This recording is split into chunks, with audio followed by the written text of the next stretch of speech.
What's going on, everyone? Thank you for joining me once again on the Michael Maher Show. Today is Thursday, August 13th, 2020. This is season 2, episode 27, and your boy is back in the studio at Radford University. I moved in, 2 days ago, and this is my first time even being in the studio at all. I never haven't been here since, I would say, the beginning of February, middle of February, but I am stoked to be back. And I originally thought that we wouldn't be able to have guests in here this semester because of the size of the room, but I found out that is not the case. I am able to have guests in here, so you best believe I'm going to be having more episodes in the future in here, and I don't really have to do them with just one mic because the other mic is over there. It's not in the shop, but it's over there. But yeah, I'm super stoked to be back here.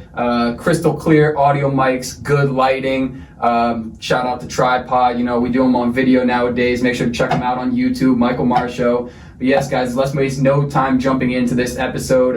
As you can tell, it's just by myself. So I'm just going to recap my summer for you guys because I would say like 6 or 7 weeks ago, I did a summer freestyle where I talked about what had been happening throughout my summer, and basically, so now I'm just going to recap it and talk about some other things. And I got a big surprise for you guys. Well, it's not really for you guys, it's for myself, but I'm going to tell you guys in a little bit. But yes, let's start off with me biking 1,000 miles. I know I said in that summer freestyle, I think I was at like 400 or 500 miles at the time.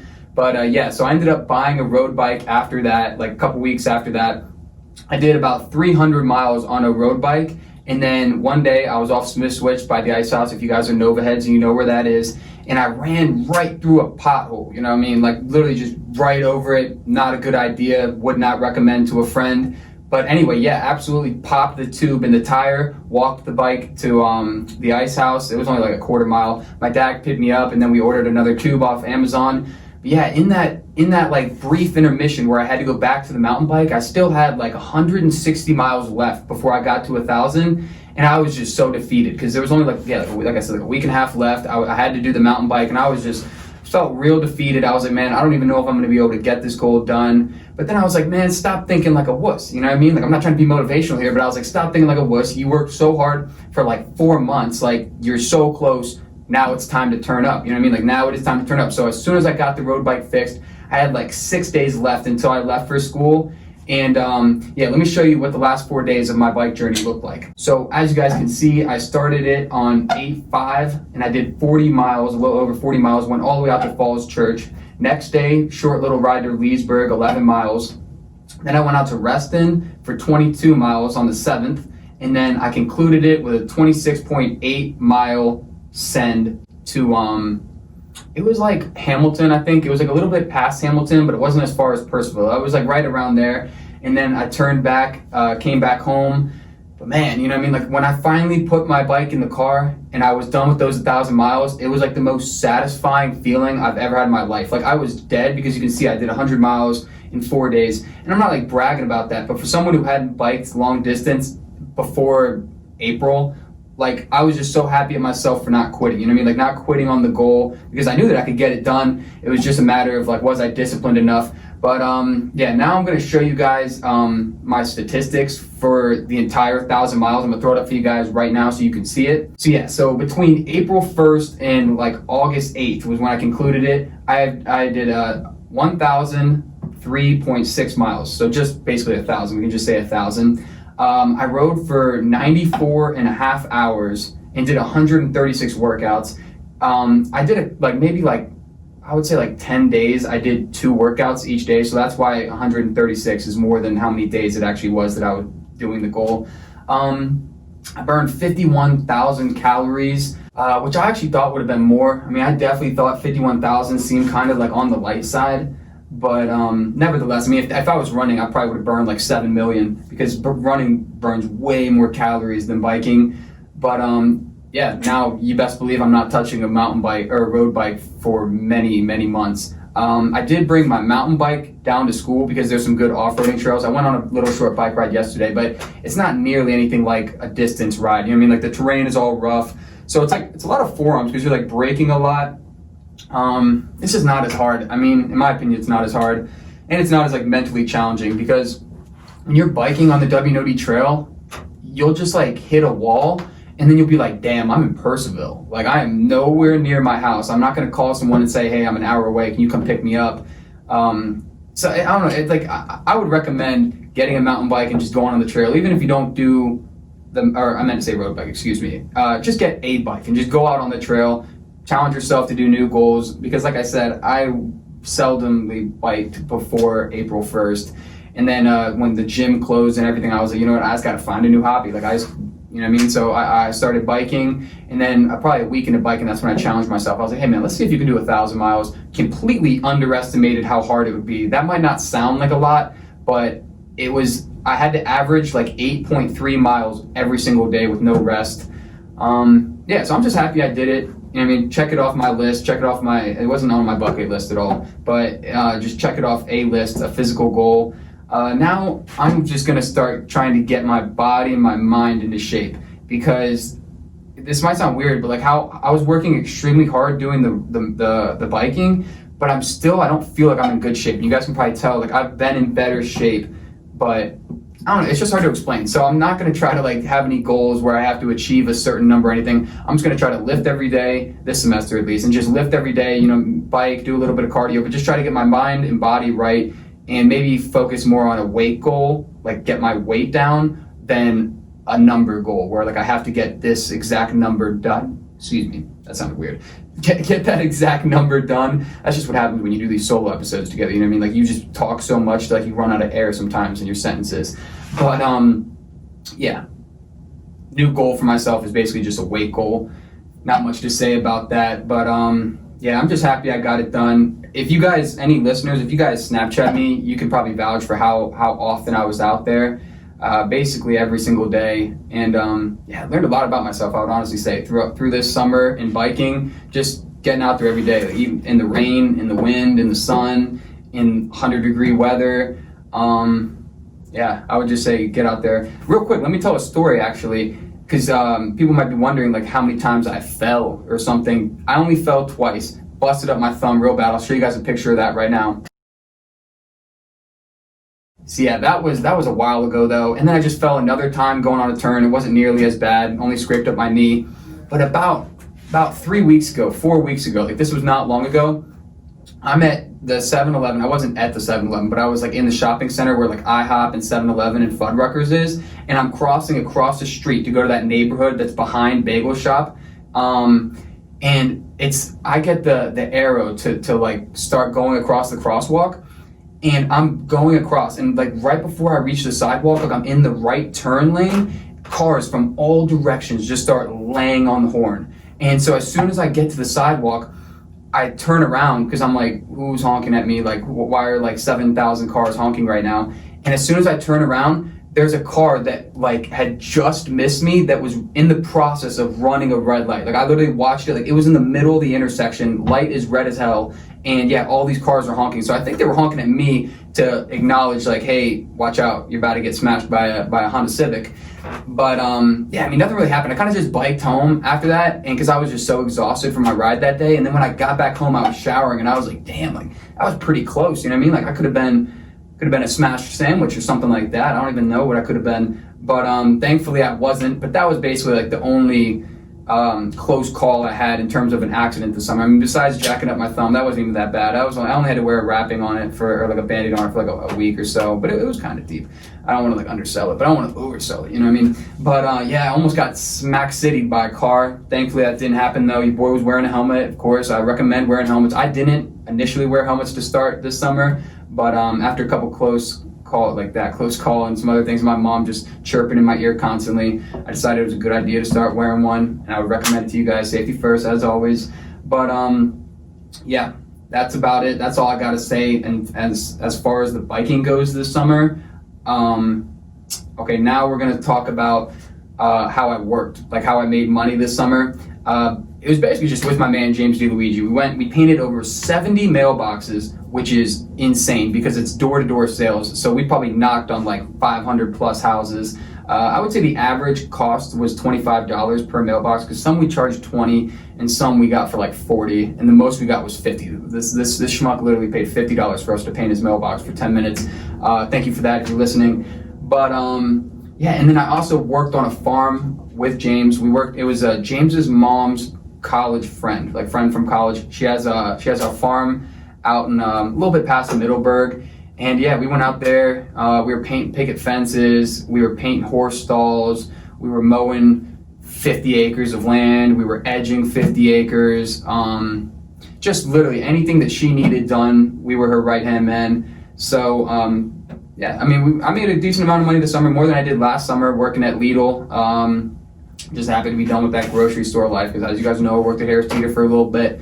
But yeah, I mean, I had a great time working with James this summer, kind of like revamped my my passion for working, and that's a blue collar work, you know what I mean? Like we were literally working with our bodies, and I mean, like there was no mental work. It was working in 100-degree weather, door-to-door sales, or just working in the backyards of nowhere on a farm.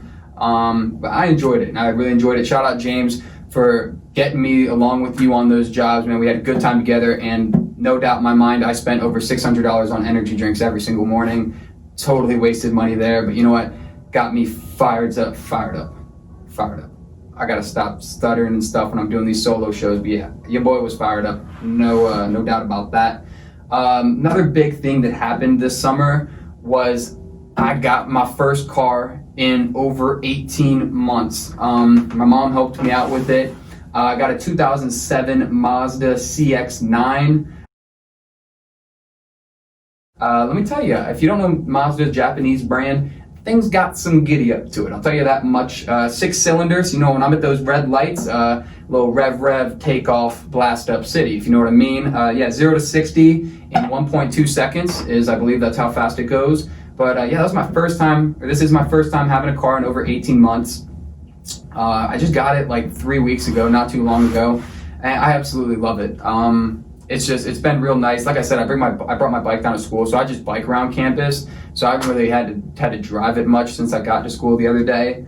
But I mean, it's just nice. It's sometimes nice because I'm someone that I like a lot of alone time. I don't know if I'd consider myself an extrovert or an introvert. Probably a little bit of both. But I do like a lot of alone time, and having a car is a lot of alone time for me. When I had my old car that I got rid of like over 2 years ago, or right around 2 years ago, sometimes at like midnight I would just be sitting in my bed, just thoughts racing through my mind, and I'd be like, man, let's go on a ride. So I would just take it on Route 7, absolutely blast music. I'm probably going deaf because of those days, and yeah, man, just think. And I feel like not having that, I was like not having the car, like I was kind of stripped of those times. But now that I have the car again, yeah, I mean, it's awesome, honestly. Just, I don't know. I mean, it's hard to explain. I don't know if anyone's the same way as me, that like you like driving. Sometimes like when you have no destination to go, you just drive to like let your mind loose and start to think about things. But if you know what I'm talking about, then you know what I'm talking about. So I'm just happy to have that opportunity to do that again. And now I don't have to take the bus down to Tech, because I go to Tech a lot. I would always take the bus or borrow Benji's car last year.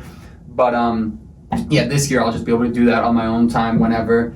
But yeah, so I'm excited about that. I'm also going to do an episode by myself in a couple weeks. I think every 5 episodes. Well, I know I'm jumping all around here, but I want to do 5 interviews and then a solo episode, and then 5 interviews and then a solo episode. Whether they're through Zoom or they're in person, I just want to do 5 solo, because I feel like it lets you guys keep up with like what I'm actually thinking, because I want to make the interviews like really about them, like not so much dive into stories about myself and everything. Save those for the solo episodes.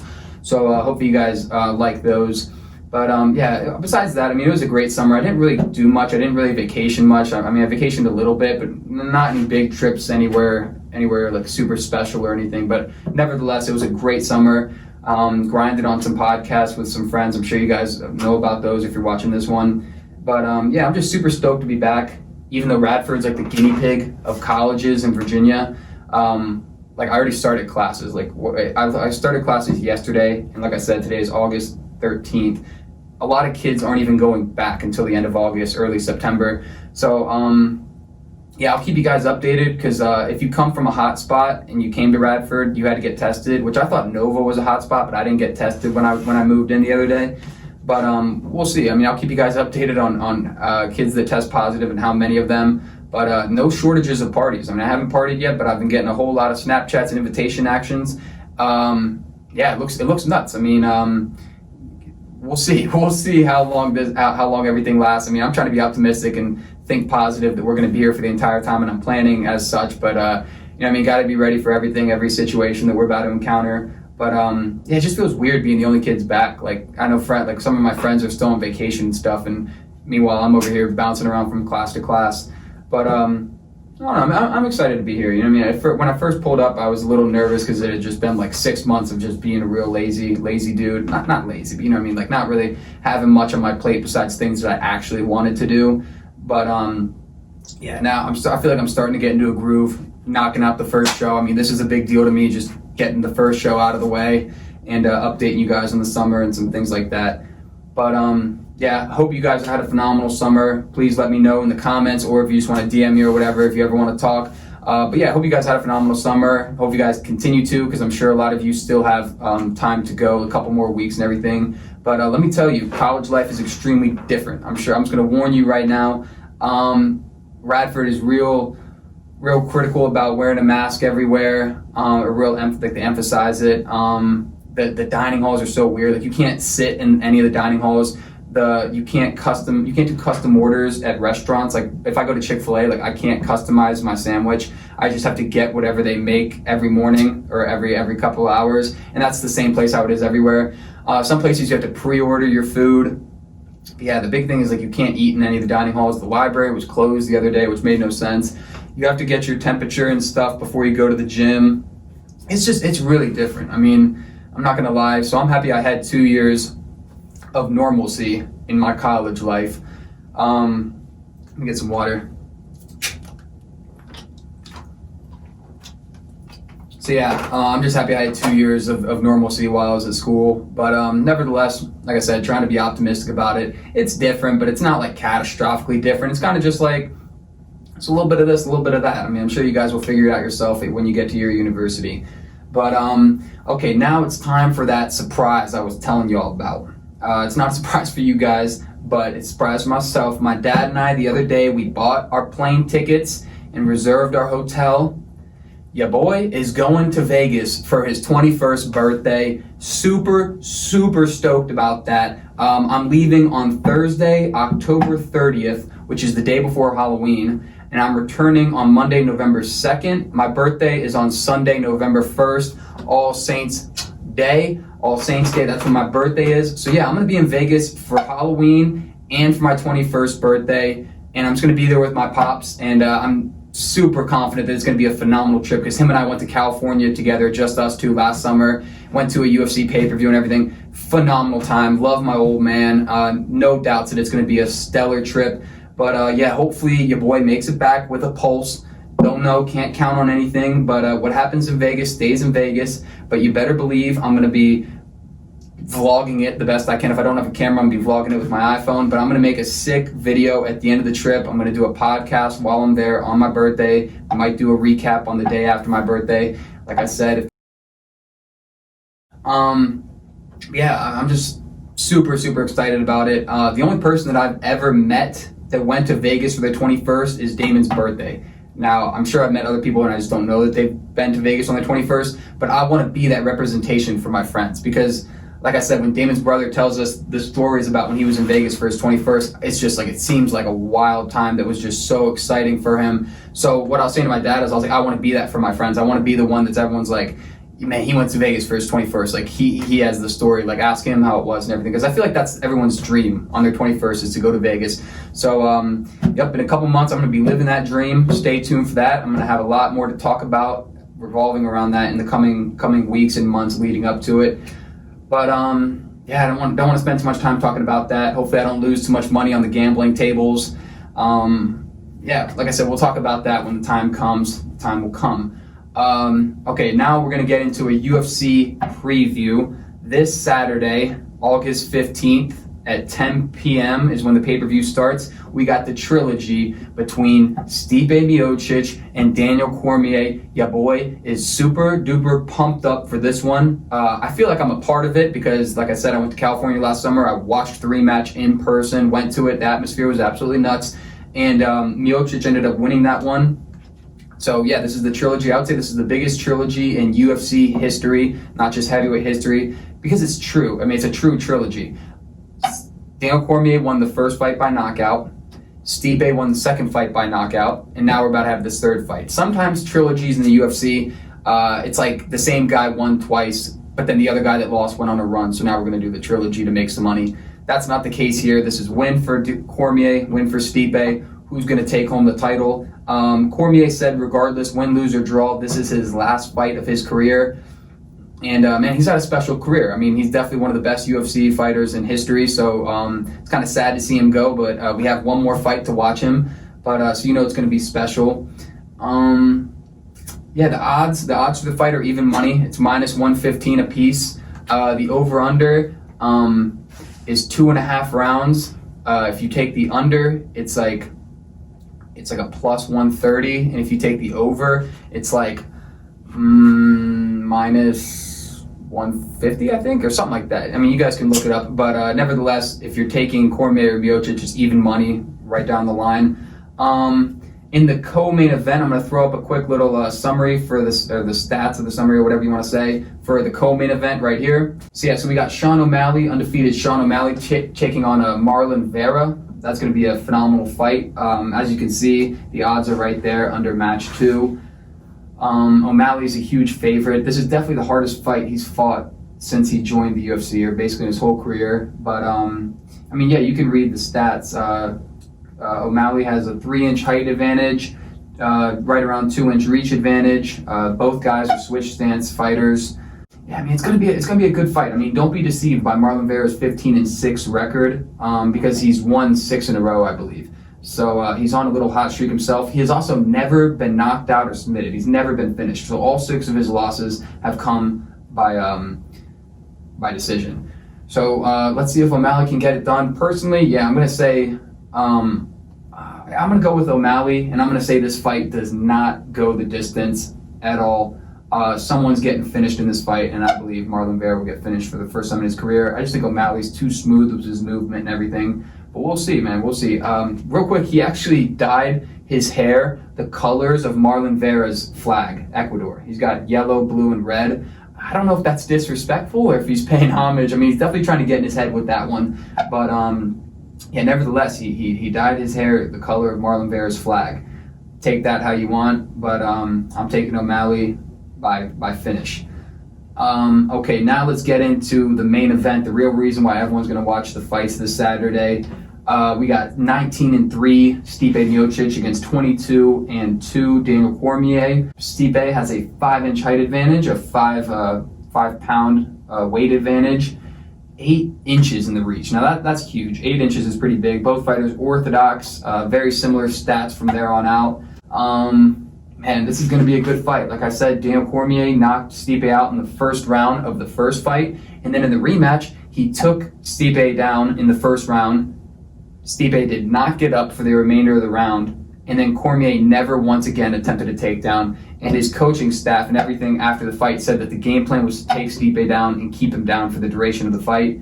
But he didn't do that. He wanted to stand with him and try to knock him out again. So in my opinion, if Cormier just goes out there and sticks to his game plan and takes him down and wrestles him, he'll win this fight by decision relatively easily. And they're fighting in the UFC Apex, which is the smaller octagon, which favors the wrestlers because then the cage is all around you. When you're a wrestler, more often than not in the UFC, you don't want to take someone down in the open. You want to have the cage against their back so they have nowhere to go, so they run into the cage when they try to back up and defend the takedown. But yeah, super stoked for this one. Like I said, even money. The odds are even money. Personally, I'm taking Daniel Cormier by decision. I think the safe bet is to just take the over. If you don't want to bet on anyone, but you want to bet money on something, just take the over 2.5 rounds. I just think that's a lock right there. Man, that's all we got to say, honestly, for today's episode. 25 minutes right around is how long I ran for. Make sure to stay tuned for more episodes this semester. I'm going to be pretty busy, but I'm going to get into that in the next solo episode. But I got a lot on my plate. Real quick, I'm the vice president of the radio club here at Radford. I'm the president of Pi Sigma Epsilon, which is an academic fraternity. Taking a bunch of classes that aren't going to be too easy. But nevertheless, I'm just trying to get my mind right and focus and really grind this year. So then next year, maybe I can take a step back and only focus on one thing, maybe podcasting or something else. Probably podcasting is what I would focus on. But yeah, this year is just going to be the year of, I don't know, a pretty stressful year, to be honest. I mean, I'm going to have a lot on my plate. But nevertheless, I'm excited to make content for you guys, keep doing these episodes because I've gotten good feedback since I started them right around 9 months ago. But yes, we're going to be doing some of them through Zoom, some of them in person. But yeah, make sure to stay tuned for those. Please follow me on Instagram at Mike M Show, Twitter Mike M Show 1, Facebook Michael Mar-Show. Available everywhere on the internet. We're on like 13 different platforms right now, 13 or 14. They're all below in the description. But that's all I got to say. Thank you guys very much for watching or listening, whichever one you did. Today was Thursday, August 13th, 2020, Season 2, Episode 27, and it is right around 3 o'clock p.m. Eastern Time. But yes, that's all I got to say. I'm your host of this show, Michael Marr, and as always, stay clean, stay safe, and stay tuned. It's 100 bands in the safe now. I got expensive taste. Michael Mary jeans, fill them up with knots. I've been on my grind every day. Don't believe in taking breaks. I ain't stopping till we chillin' at the top.